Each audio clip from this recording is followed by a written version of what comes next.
আমাদের যে মূল যে সমস্যা জলাবদ্ধতার সমস্যা, এই সমস্যার সমাধানে সবাইকে এগিয়ে আসতে হবে এবং বিশেষ করে যাদের সবচেয়ে বেশি দরকার তারা হচ্ছে আমার প্রকৌশলী ভাইরা, কারণ তাদের মধ্যে যে চিন্তা চেতনা এবং কারিগরি যে সহায়তা ওনারা দিতে পারবেন সেটা অন্য কেউ দিতে পারবেন না। আজকে শেষ যিনি বক্তব্য রেখেছেন চুয়েটের সম্মানিত ভিসি, ওনার সাথে আমার টেলিফোনে বেশ কয়েকবার কথা হয়েছে। উনি বলেছেন যে ওনার পক্ষ থেকে যেটা যেটা করার উনি অবশ্যই করবেন। আপনারা জেনে খুশি হবেন, রিসেন্টলি একনেকের একটা মিটিংয়ে আমাদের মাননীয় প্রধানমন্ত্রী, মাননীয় এলজিআরডি মিনিস্টার, মাননীয় অর্থমন্ত্রী সহ প্রায় 8 থেকে 10 জন ইনফ্লুয়েন্সিয়াল মিনিস্টার সেই মিটিংয়ে ছিলেন এবং সচিব লেভেলের প্রায় 10 থেকে 12 জন সে মিটিংয়ে ছিলেন।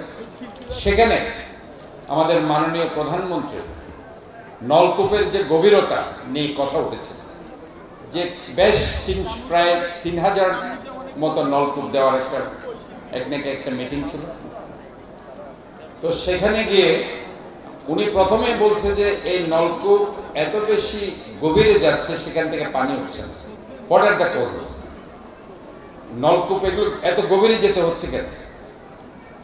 কারণ এক সময় তো অল্পটুকু আমরা করলেই সেখান থেকে পানি উঠে আসতো। এখন যত দিন যাচ্ছে তত কিন্তু গভীরতা বেড়ে যাচ্ছে, পানি কিন্তু আমরা পাচ্ছি না।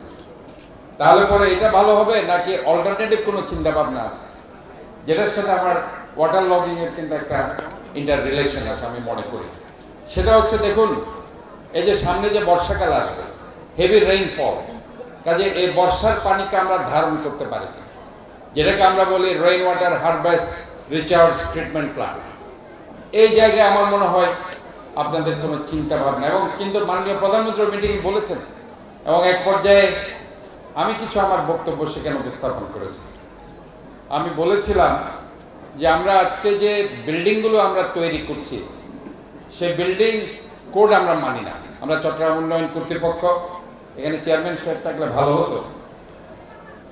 তো ওই বিল্ডিং এর কোড অনুযায়ী আমরা যে 1/3 অথবা 1/3 বেশি খালি রাখতে হবে, ওটা আমরা কি মানি কিনা, এবং সেটা যদি আমরা মানিও সেটা আমরা সিমেন্টিং করে দিচ্ছি, সেখানে আমরা মাটিটা রাখছি না, আমরা সেখানে গ্রিন গ্রাসও করছি না, মাটিও রাখছি না, যার কারণে পানি সেখানে ঢুকতে পারছে না।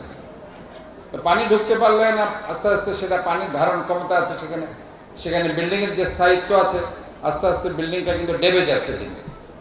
তো এই জিনিসগুলো নিয়ে কিন্তু আমাদের গবেষণা হওয়া দরকার বলে আমি মনে করি, এবং সেক্ষেত্রে ইঞ্জিনিয়াররা কিন্তু এগিয়ে আসতে পারে। এবং এই যে rain water harvest recharge treatment plant, এটা এই যে একটা কনসেপ্ট, এই কনসেপ্টগুলো কিন্তু আপনাদেরই দিতে হবে।